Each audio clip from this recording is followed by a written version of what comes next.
Los que cuentan esta historia eran niños o jóvenes al triunfo de la Revolución Cubana. El pueblo de Cuba sabe que el gobierno revolucionario no es comunista. A falta de un Dios, siguieron ciegamente a un hombre. Soy marxista-leninista y seré marxista-leninista hasta el último día de mi vida. Tiempo después, cada cual en su momento descubrieron que formaban parte de un sistema tenebroso. Una maquinaria que se alimenta de un sentimiento diabólico, pero desgraciadamente muy humano: el odio. Si vuelvo a ver la revolución, la mato, coño. A ti te mato. Yo he sido una parte de eso que ha ayudado a subjugar a mi pueblo. Comienzan una serie de operaciones que van desde el secuestro hasta la operación que hacen los macheteros aquí en Estados Unidos. A ellos les mandan agentes infiltrados y ellos reclutan. Eso se decía era verdad, el oro de Moscú sí era verdad. Narcotraficantes, en ellos ponían las armas. La corrupción o el miedo. Que levante la mano el primero y diga, me han humillado.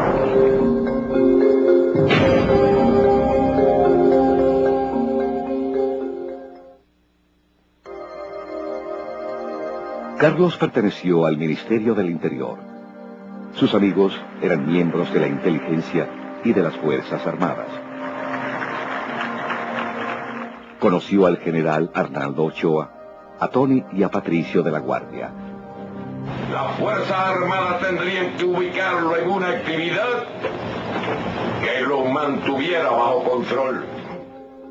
Carlos conoce los métodos y sabe bien qué significa eso que llaman en lenguaje familiar el aparato. Para la seguridad cubana, todo extranjero es un enemigo en potencia y por tanto se le debe penetrar. Durante más de 20 años, el trabajo de Carlos fue la búsqueda de actividad enemiga. Con los nuevos tiempos, el trabajo se amplió para incluir a los inversionistas que negocian con el gobierno.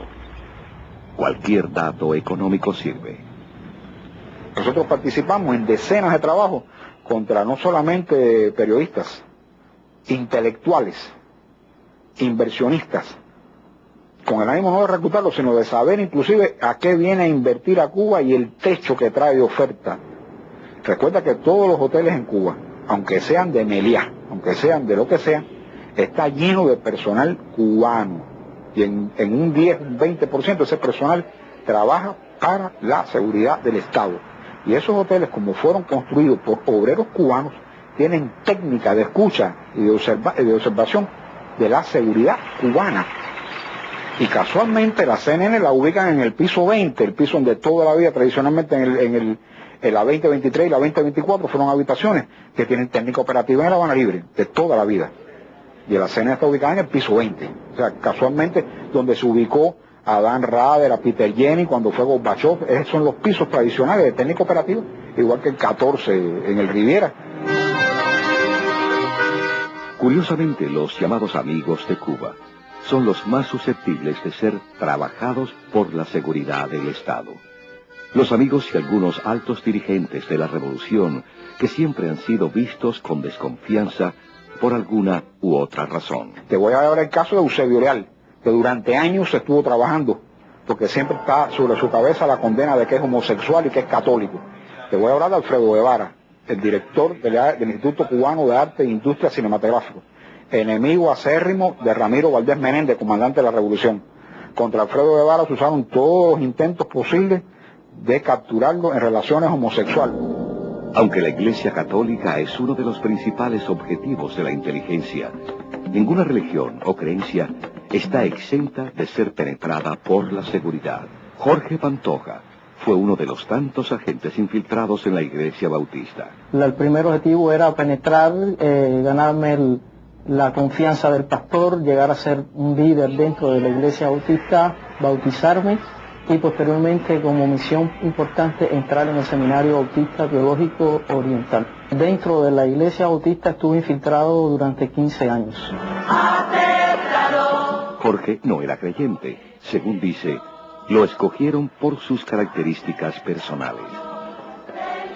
Yo tenía una idea grande de lo que era la revolución, honesta, y precisamente una de las preguntas que me hacía sobre el reclutamiento de un agente de la inteligencia para trabajar dentro de la iglesia es el chantaje, como usan muchas veces ellos. Por ejemplo, a una misma persona que esté dentro de la iglesia la cogen haciendo algo mal hecho, en fornicación, o la cogen robando, cualquier cosa, se le llama y le dice, bueno, si tú no hablas, si tú no cooperas con la revolución, si no cooperas con nosotros, bueno, se va a enterar la iglesia, se te va a formar un escándalo. Del chantaje y la extorsión no se salva nadie. Eso se hace con la iglesia católica, con los pentecostales, los adventistas, los metodistas, bautistas y hasta con los espiritistas. La iglesia católica cubana está penetrada en los altos niveles, en los más altos, en los medios y los más bajos. A medida que pasaba el tiempo, el joven, que había sido un idealista revolucionario, se daba cuenta de que todo era un engaño. El primer robo que vi cometer por parte del Departamento de la Seguridad Cubana en Bayamo, se robaron ventiladores, se robaron las grabadoras que habían, le echaron ácido con un gotero al amplificador del templo para que se rompiera y todo quedara a ver como que había sido el hijo del pastor el que había roto estos equipos. Y aparte de eso pusieron hojas de pornografía en la Biblia del púlpito. Y aquí no se ha quemado a nadie en ninguna hoguera, ni se ha fusilado a ningún sacerdote, ni se ha torturado a ningún sacerdote, ni se ha humillado a ningún sacerdote. Que levanten la mano el primero y digan, me han humillado.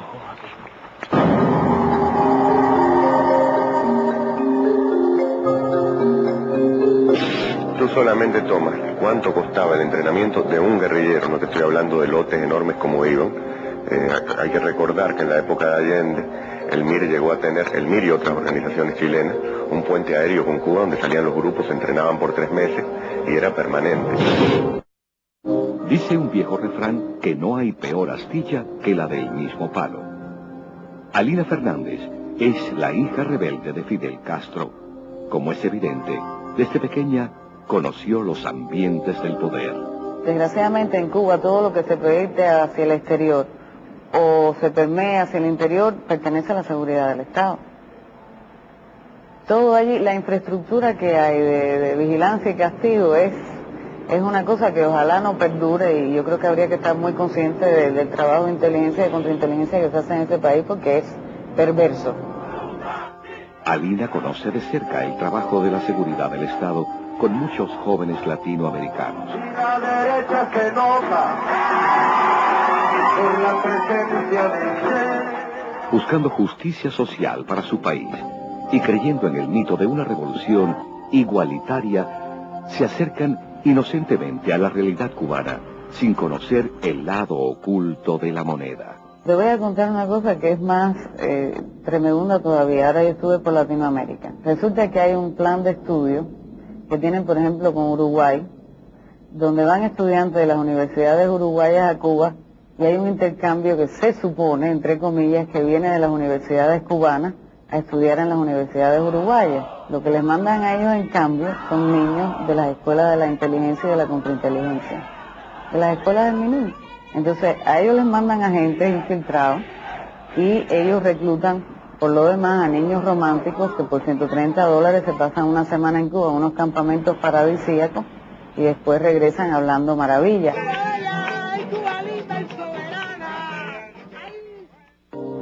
La eficiencia de la inteligencia cubana se remonta a los primeros años de la revolución, tal como ha sido admitido recientemente por el propio Fidel Castro. Desde el principio, una selecta cúpula de gobierno conformó el núcleo de la seguridad del Estado y se dio a la tarea de exportar la revolución, un objetivo para el que nunca se escatimaron los recursos económicos. Así se organizó una eficiente red de inteligencia a través de las embajadas y de las numerosas organizaciones solidarias, el asesoramiento de la KGB soviética y los errores de la diplomacia norteamericana en América Latina hicieron el resto. Jorge Massetti, hijo del periodista argentino del mismo nombre, que desapareció